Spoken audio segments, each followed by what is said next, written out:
Hey guys, welcome back to our channel Academic Makeup. मैं doctor Nazish Hasan. Hope आप सभी अच्छे होंगे, स्वस्थ होंगे। बिजनेस में हम लोगों ने बात किया था बिजनेस एनवायरनमेंट में इसके नेचर, इसके एलिमेंट्स, फिर इसका इंपॉर्टेंस क्या है, इंटरनल एलिमेंट्स क्या है बिजनेस एनवायरनमेंट के जो काफ़ी ज़्यादा इम्पैक्ट डालते हैं। अब एक्सटर्नल एलिमेंट्स के बारे में बात करने जा रहे हैं या एक्सटर्नल एनवायरनमेंट के बारे में बात करने जा रहे हैं बिजनेस एनवायरनमेंट में।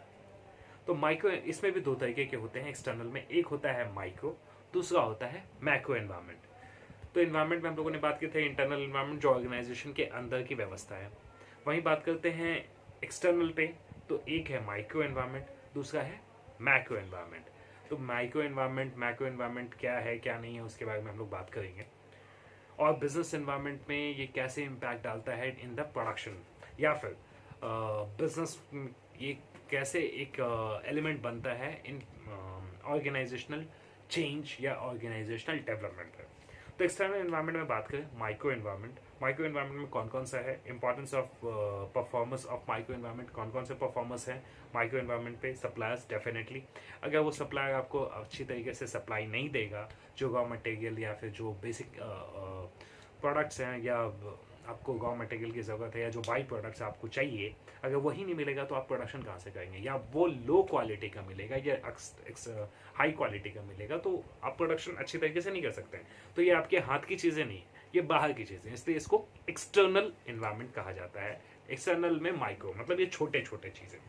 कस्टमर का जैसा डिमांड होगा उसके हिसाब से आप काम करते हैं, और ये सच है, बिल्कुल सच है। क्योंकि अगर कस्टमर स्वस्थ नहीं है, कस्टमर खुश नहीं है, तो आप कहीं ना कहीं आपके पूरा का पूरा एफर्ट वेस्ट चला जाता है। मार्केट इंटरमीडिएट्स का जो चेंजेस है उसके अकॉर्डिंगली आप आपको डालते हैं, उसके अकॉर्डिंगली अपने आप को काम करते हैं। Competitors, public, this was all about the micro environment. Competitors definitely बहुत ज़्यादा इफेक्ट डालता है बिजनेस एनवायरमेंट पे, और बिजनेस एनवायरमेंट को बहुत ज़्यादा ये अफेक्ट भी करता है। तो अब बात करते हैं मैक्रो एनवायरमेंट के बारे में। मैक्रो एनवायरनमेंट में कौन कौन सा, अभी हम लोगों ने बात किया external environment and internal environment. अब जो बात करने जा रहे हैं हम लोग है वो है micro environment, sorry macro environment. Micro के बारे में हम लोग ने बात कर ली है। तो माइक्रो एनवायरनमेंट में कौन कौन सा है, इकोनॉमिक एनवायरनमेंट। मैक्रो हमेशा याद रखिएगा बड़े कॉन्सेप्ट को कहा जाता है, वहीं पे माइक्रो जो बात की जाती है वो छोटे कॉन्सेप्ट को बात की जाती है। तो बिजनेस एनवायरनमेंट में बहुत ज़्यादा इसका इम्पैक्ट होता है। कैसा इम्पैक्ट होता है, मैक्रो एनवायरनमेंट में क्या क्या इम्पैक्ट पड़ता है इन बिजनेस एनवायरनमेंट पे, उसके बारे में बात करते हैं। अब आप समझेंगे इकोनॉमिक एनवायरनमेंट। इकोनॉमिक पूरी की पूरी अर्थव्यवस्था जैसे अभी चरमराई हुई है या चरमरा जाती है, तो कहीं ना कहीं डिमांड एंड सप्लाई का सारा इंडेक्स गड़बड़ा जाता है। प्रोडक्शन, क्वालिटी, परफॉर्मेंस, सारी चीज़ें गड़बड़ा जाती हैं। डिमांड एंड सप्लाई का चैनल गड़बड़ा जाता है, प्राइसिंग एंड प्रोडक्शन का चैनल गड़बड़ा जाता है। तो एक बड़ा इंपॉर्टेंट फैक्टर होता है ये जो इकोनॉमिक फैक्टर है, ये इकोनॉमिक एनवायरनमेंट है। क्योंकि जैसे अर्थव्यवस्था पे पैसा ही नहीं होता है, तो वहाँ पे डिमांड एंड सप्लाई में बहुत ज़्यादा इम्पैक्ट होने लगता है। तो कहीं ना कहीं ये बिजनेस एनवायरनमेंट का एक इम्पॉर्टेंट एक्सटर्नल मैक्रो फैक्टर बनता है। पॉलिटिकल एनवायरनमेंट जैसी व्यवस्था है, जैसे अभी अभी भारत सरकार ने 20,000 करोड़ का एक राशि मुहैया करवाया। अब जब लोगों ने जब सेकेंड डे उसको देखा तो शेयर मार्केट ने काफ़ी अच्छा उछाल लगाया, करीबन 500 से 600 पॉइंट ऊपर गया, 9,800 के आसपास बंद हुआ। और नेक्स्ट डे वो जो मार्केट है वो वापस क्रैश करने लगा। तो कहीं ना कहीं जो चीज़ें थी वो मार्केट के एक्सपेक्टेशन से नीचे थी, इसलिए वो गिरना चालू की। सोशियो कल्चरल एनवायरनमेंट कैसा है, वो भी एक एक्सटर्नल इम्पॉर्टेंट फैक्टर होता है, मैक्रो फैक्टर होता है। टेक्नोलॉजिकल एनवायरनमेंट, बेशक टेक्नोलॉजिकल एनवायरनमेंट एक बहुत ज़्यादा इंपॉर्टेंट फैक्टर होता है। जैसे अगर जो आपको मशीनरी चाहिए वो मशीनरी ही अगर प्रोडक्शन पे नहीं है, या वो मशीनरी नहीं मिल पा रही है आपको, तो आप कैसे काम करेंगे, या आप कैसे बिजनेस को आगे लेकर के जाएंगे। और जब बिजनेस को आगे लेकर के नहीं जा पाएंगे तो आपका इम्पैक्ट कहाँ पे पड़ेगा, आपका इम्पैक्ट सिर्फ एक जगह होगा, वो इम्पैक्ट होगा आपका बिजनेस में कैसा रिलेशन। अब आप समझने की कोशिश करते हैं, हम लोगों ने जो पॉइंट को बात की टेक्नोलॉजिकल एनवायरनमेंट, अगर आपको जो मशीनरी चाहिए वो मशीनरी अवेलेबल नहीं है। अब जैसे आप बात करते हैं पीपीई किट में जो मशीनरी आपको चाहिए प्रोडक्शन के लिए, वो एक इंटरनल फैक्टर है। आई मीन आप सॉरी इंटरनल फैक्टर नहीं, एक्सटर्नल फैक्टर है, वो भी मैक्रो फैक्टर है। जो मशीनरी चाहिए वो मशीनरी आप बना नहीं सकते हो, वो मशीनरी आप बाहर से मंगवाते हो, वो बाहर से मंगवाते हो चाइना से, और वो टेक्नोलॉजिकल फैक्टर हो जाता है। अगर वो आपके पास नहीं रहेगा तो कहीं ना कहीं बिजनेस एनवायरनमेंट पे बहुत ज़्यादा वातावरण को बहुत ज़्यादा डिस्टर्ब करता है, या बिजनेस एनवायरनमेंट का परफॉर्मेंस नीचे जाएगा।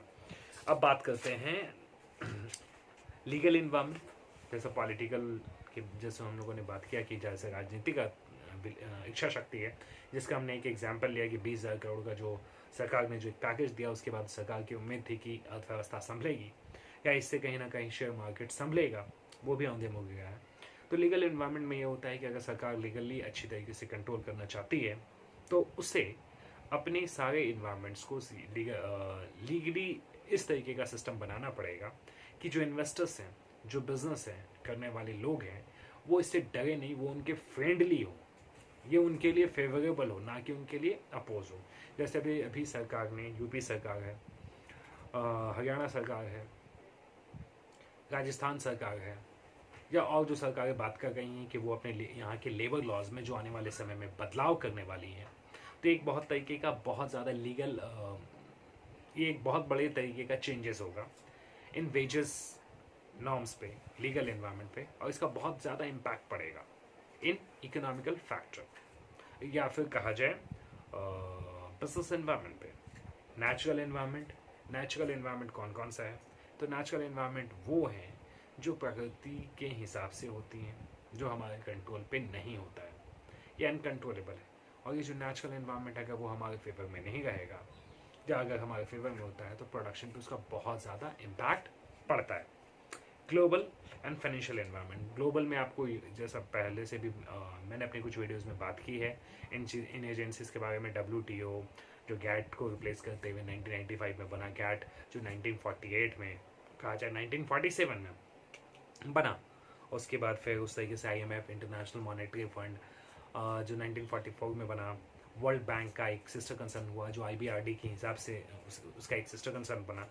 तो ये सारे ऑर्गेनाइजेशंस हैं जो कहीं ना कहीं बिजनेस में या बिजनेस एनवायरनमेंट में बहुत ज़्यादा इम्पैक्ट डालते हैं, किसी भी ऑर्गेनाइजेशन के लिए, किसी भी संस्था के लिए, किसी भी व्यापार के लिए। अगर बिजनेस एनवायरनमेंट में आगे बढ़ना है, बिजनेस एनवायरनमेंट को फेवरेबल बनाना है, चाहे वो इंटरनल है, एक्सटर्नल है, माइक्रो है, मैक्रो है, तो ऑर्गेनाइजेशन को उसके हिसाब से प्रोडक्शन करना होगा, या फिर उन एनवायरनमेंट को साथ में लेकर के चलते हुए प्रोडक्शन करना होगा। तो मिलते हैं अपने अगले वीडियो में। अगले वीडियो में जो हम बात करेंगे वो होगा इकोनॉमिक एनवायरनमेंट, और कई टॉपिक्स के बारे में बात होगी, ये इसी की कंटिन्यूटी होगी। तो stay tuned, bye bye, thank you very much.